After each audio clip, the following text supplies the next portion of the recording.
Warning: the views and opinions expressed in this program are our own and/or those of our guests. They do not necessarily reflect the views or positions of our employers. Viewers' discretion is advised. It's trial by error. Oftentimes you do it and it doesn't work well at all, and then you have to pivot and figure out what you're going to do next. That's really how I get a lot of my deals, is just through these guys who are like, hey man, this guy's just like me. He's not some, random banker that, thinks he's high and mighty. He's just like one of us, right? It's kind of important to point that out because they don't want to all listen to Daniel and go, okay, I'm going to start dissing people now. Like, they'll come back to me and ask for a loan again. Well, Daniel's seasoned and he's not afraid of.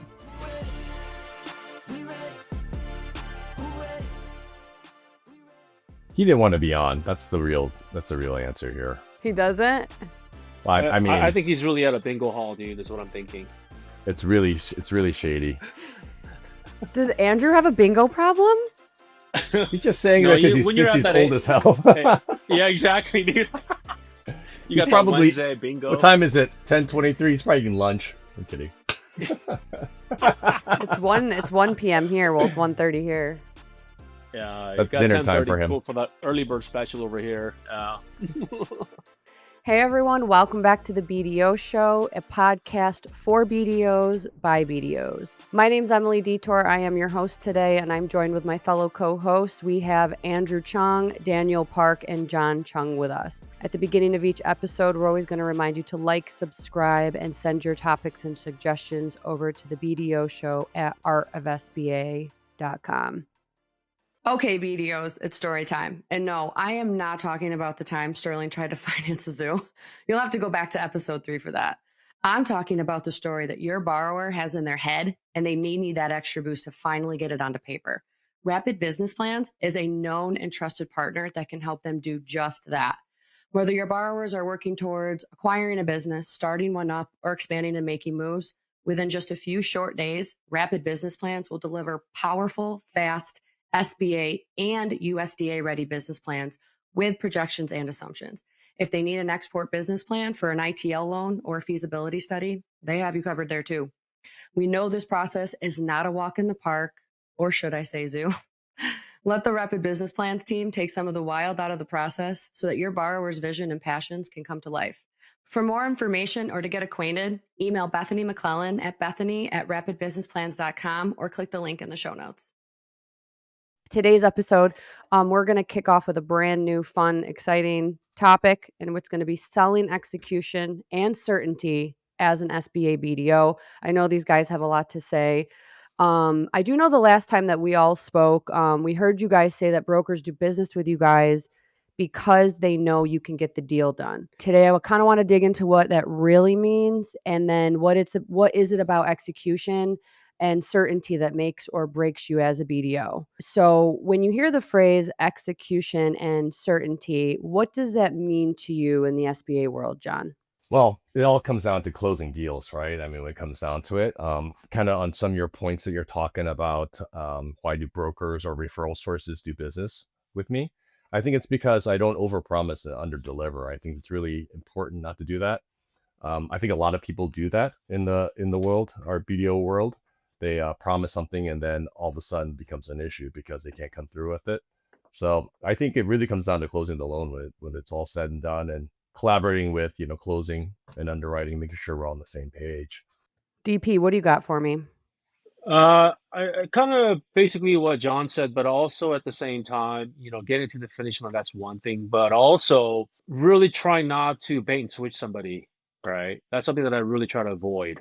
And, and I've seen that happen, way too many times where, you promised one thing and at the end of the day, it's completely something different that, you guys initially talked about. And I think that kind of goes with understanding your bank and your credit, your credit department. I think that goes a long way, along with obviously, getting the deal to close, of course. Yeah. And then Andrew, do you think it's more about speed or confidence, or is it something else? Is it a bit of both? Yeah, I think it's a bit of both, but I do a lot of pre-planning and try to kind of be watchful for times like this. We have a government shutdown and we just approved the loan last Friday. I mean, we had to pull every string to do it. But for somebody that does lots of BizX like myself, I had to get certain things there, in order to be able to approve the loan and pull PLP. So we were fortunately ready. So, those little things, for example, if you do any BizX deals, you need like purchase price allocation, things like that, which you don't normally, you're not in a rush to get at the beginning stage of the deal and things like that. So just kind of follow up on everything along the way. I do like weekly checks and things like that to make sure that everything is in place. That's good. I like the weekly checks too, especially like whether you check in with yourself, your borrower, your coworkers, like everybody. It has to happen. Daniel, tell me about how do you personally define what it means to get a deal done? I guess it's not only just trying to get a deal done, but that's also what's all involved to get to that finish line. And for myself, from the very start to the end, I am involved 100%. Yeah, and I think that for me has worked in the past where, I'm constantly on the phone, text, message, email, what have you, to kind of keep my brokers and my borrowers, in the loop. And I think that goes a long way. And obviously us being BDOs, you don't really have any set hours. You don't have a 9 to 5 type of a deal. So I think for me, it just kind of comes with territory of trying to get a deal done. And for myself, is just really getting involved from start to finish. On the days where I have funding, like today, I should be in corporate office, trying to deal funded, right? And that's something that I do extra to kind of to make sure that my deals get to the finish line, and my brokers appreciate that. We all come, obviously, we know each other pretty well, but, I used to work at Hanmi. I didn't work in the SBA group when I worked at Hanmi. Daniel works at a Korean bank as well. I think it's a little different culturally, to be honest with you. I'm in a small I didn't community know bank. that. That's Yeah. cool. Yeah, I'm in a smaller community bank. So, when we say get a deal done, I mean, for me, honestly, I'll just be really blunt with the borrower. Sometimes they don't really like that, to be honest with you.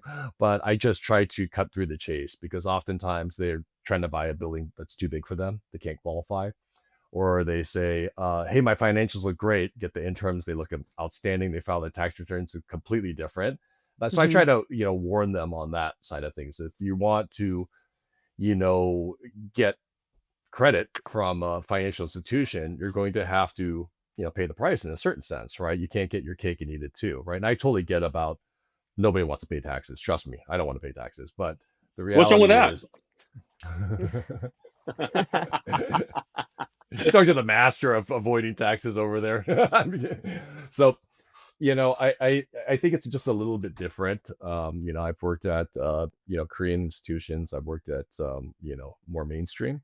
Worked at big companies. Worked at smaller companies. I think kind of the English point. I think you got to know your credit team. You got to know everything about it. At some point, though, you're gonna have to trust people to do their job, and that's one thing that I do my best to do. It's really hard. I'm a control freak, but, I think sometimes you just need to let people do their job. I mean, I've been at this institution now, what, 3 months, so I'm kind of figuring things out a little bit.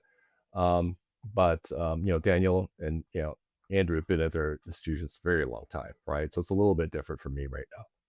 So I kind of had a question about this culture. I guess I had no idea that you worked at a primarily Korean Hmm. lender. So do you primarily work with Koreans, you're saying? Not always, because typically I would say a lot of the customer base concentration is minority. Yeah.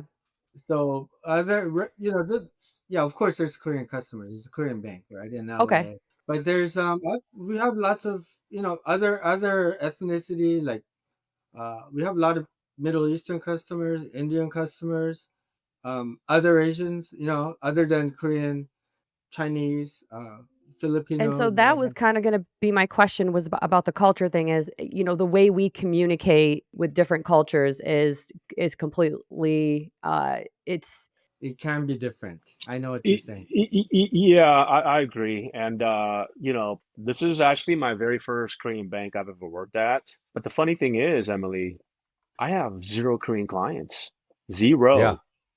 Yeah, I'm like the I don't know, the black sheep of the Korean banking. I don't know. I mean, You're most of just my a black clients are sheep at all either, in general, and I eh, love that about you. yeah, yeah, basically, yeah. So I mean, yeah, I don't have any, and I don't know if it's just because of the industry that I primarily deal in or what. But yeah, I really have zero. Yeah, Yeah, Wow. same. yeah, I think I've only last couple of years done 2 deals with Korean borrowers. It doesn't really matter to me. I mean, it's a Yeah. deal's a deal, right? But yeah. it doesn't come across my desk. More of the referral sources I have, more on the Korean side than I do, actual borrowers themselves. Well, that's cool. I guess I just didn't know that, and that was kind of fun. That was just kind of fun to learn. So, how much of execution comes down to your own discipline versus the institution that you work for? I would say about 70 to 80%. My current employer, they've been kind of right there, sort of traditional conservative and all that. But I just step in and just kick down doors and get things done sometimes, because if you just, I mean, it's just my personality too, I guess. If you just leave it, I just can't sit there and watch. If there's something that could be done, I go do it. Do you feel like you have to help your support staff out a lot with that with your deals, or do they pretty much got it? No, they pretty much got it. Our staff does a great job, but there's like these underwriter delays, crossing over to closing delays. So if I see things that I could, hey, get ready, do this, get this ready first, kind of thing, where it kind of helps along, where the clients or the brokers are ready. You know, by the time it goes to the closer and they ask for it, and my borrower or client or broker would say, here it is, and they were like, wow, you know and that's because me stepping in, I think, some of the times. Are you guys all pretty close with your internal people, your underwriters, your closers, your credit? Do you guys all have smooth relationships with them? Absolutely, yeah. That's a key part of being successful. Oh yeah, absolutely. Starting to build it. I've been here 3 months. I think for me, Yeah. much more interaction with the closing team and the packaging team than I do necessarily with underwriting at this moment. But I think a lot of it will have to do, building credibility for yourself, right? Bringing in good, clean deals. You know, seeing a transaction and knowing the weaknesses and mitigating them before you submit it in, right? If you're kind of blind to it and say, "Oh, I didn't know that," or "That was going to be an issue," then their credibility goes down, right? But if you Right. attack it head on, I always try to just point out weaknesses in any transaction from the beginning, just to let people know that I do see these issues, right? But here's some mitigants to those issues. I think that's key. Yeah, I know that the credit team is probably the hardest ones to crack in terms of trust because they err on the side of caution for quite literally everything. And For when a new sure. person comes in, they're like, I'm going to need a minute before I completely trust everything that you put on my desk because For we do sure. not want anything to go wrong here. And we've been a well oiled machine. So let's keep it that way. And I don't blame them. So I think that's cool that you've only been there for 3 months. I'm excited to see your progress with the team too, because it's a big deal. What about some external relationships? Like, what matters most when it comes to execution, specifically with your attorneys, your CPAs, your brokers, and anybody else involved that's on the outside? Yeah, I would say for myself, I mean, I don't necessarily, if I'm working with somebody, it's work related. I don't necessarily have to like them. I just need to rely on them to know that do their job, right? They know what they're I'd rather doing. work with somebody that I don't really care for, but I know they're really good at their job, than somebody that I really like a lot, but they're not very good at their job, right? This is business, right? I mean, this is not personal. This is business, right? When it comes down to the external referral sources you're talking about. So I'll give you an example. Like if I kick a deal over to like a title company, right? I expect them to come through, give me the prelim in a timely fashion. I don't want to have to chase down something, right? If I work with an attorney, I want, if I send them comments, I want, acknowledgement that they received them and they're going to get back to me and give me a time frame, right? Because these things all take time, right? And the borrower is not going to really care. They just see it as you, right? You're the funding source, and any delays that happen, they're going to come to you, right? We are the quarterbacks, as kind of Daniel mentioned. So good, bad, and ugly, they're going to come to us. I mean, if it's great, everything's going great, yeah, you look like a champion, right? But if things go badly, trust me, they're always coming to you. So our East Coast people, they do deal a lot with attorneys, and I've seen them in action. I've visited and I've talked to them. And many of their closing attorneys were very nice people, very cooperative. So for me, it's more about the I mean, title company. A lot of times, either they have to get the deal done, or they're kind of on the same page with you. So I think it's for me, it's a little bit easier to deal with title people. I mean, sometimes they'll say, no, we can't do this. Our company doesn't do this. For something minor, but which I think are easier to overcome. What I find the most difficult time is with the accountants. A lot of times, not everyone. I have friends in the industry, but they'll point out IRS doesn't require us to do this or do that. Well, we still need financials, or we need the balance sheets. Well, we don't usually make one for this bar or this client.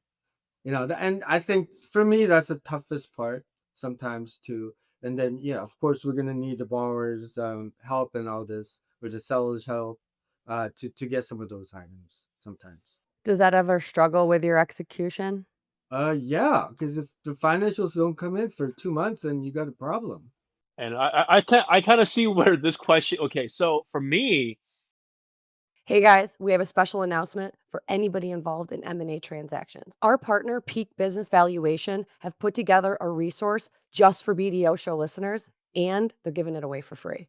It lists out the rule of thumb formulas, or as Krogi would like to say, the down and dirty, for some of the most common industries that SBA lenders finance. I promise you it's going to come in handy. Krogi's literally still using the one he got from Nagel in 2002. By the way, if you're not thinking about evaluation at the pre-screen phase, you are missing the boat. A lot of BDOs tend to focus on the debt service coverage, and they're missing the valuation completely. That's a rookie move, and it will become a problem. As a consultative BDO, you should have a sense of whether the business is going to value out, and Peak's handy-dandy rule of thumb is here to help. Go to peakbizval.com/BDO show to get yours today.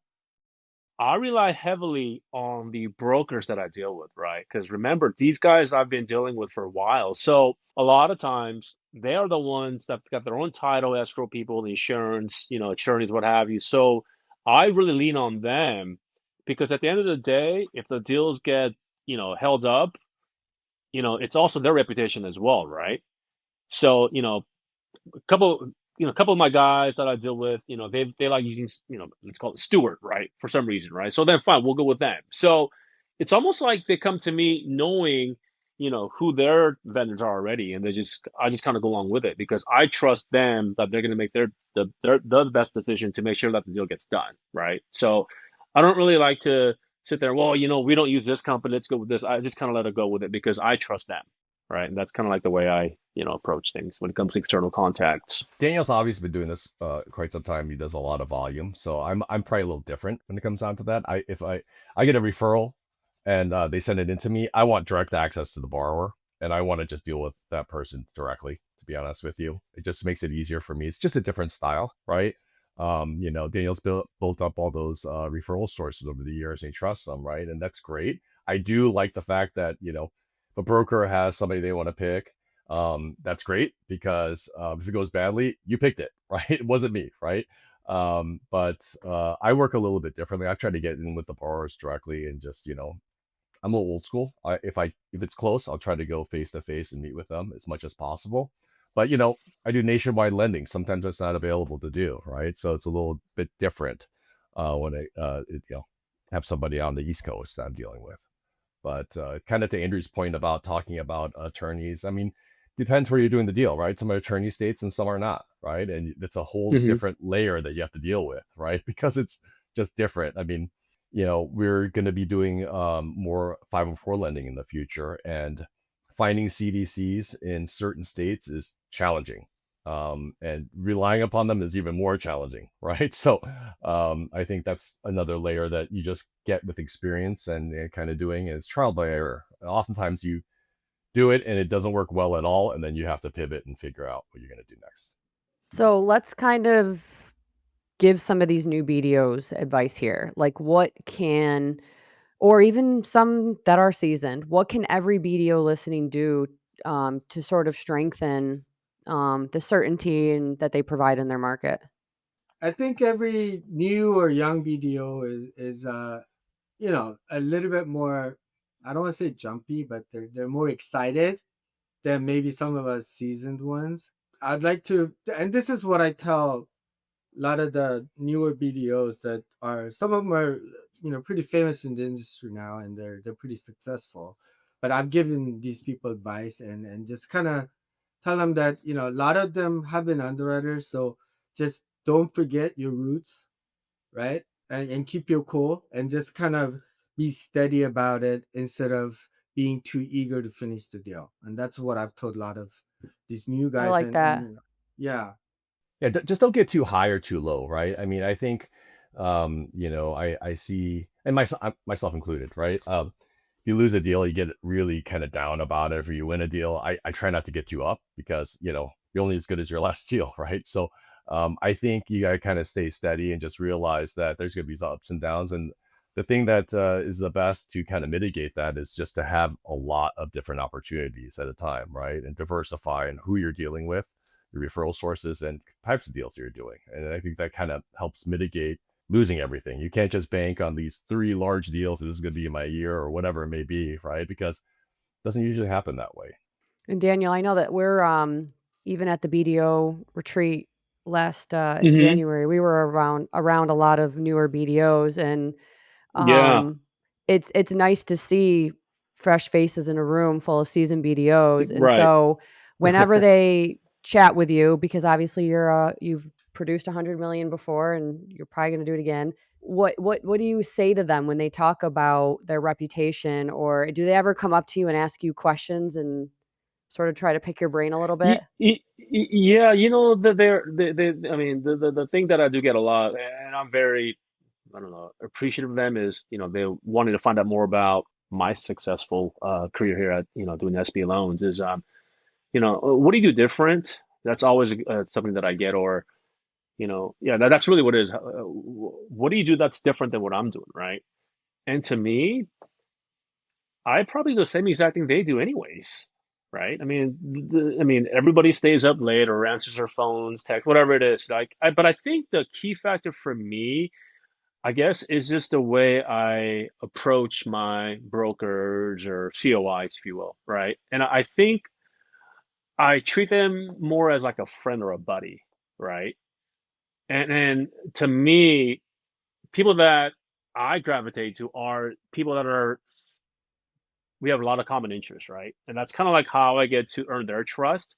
So it's not, yeah, you want to try to keep it professional, but you got to let loose a little bit, right? And that's really what I get. I mean, that's really how I get a lot of my deals is just through these guys are like, hey, man, this guy's just like me. He's not some random banker that, thinks he's high and mighty, he's just like one of us, right? And I think getting that, that comfort level is key for me at least, right? And I think Angela mentioned this before last time where like, him and I, we go a lot of conferences together or mixers together, and a lot of times he's like, dude, who's this guy talking to? I'm like, that's my broker. And just the way I talk to them, it is almost like I'm talking to a friend, right? And I think that's what a lot of my success comes from is the fact that I really just treat him like as a buddy or a friend.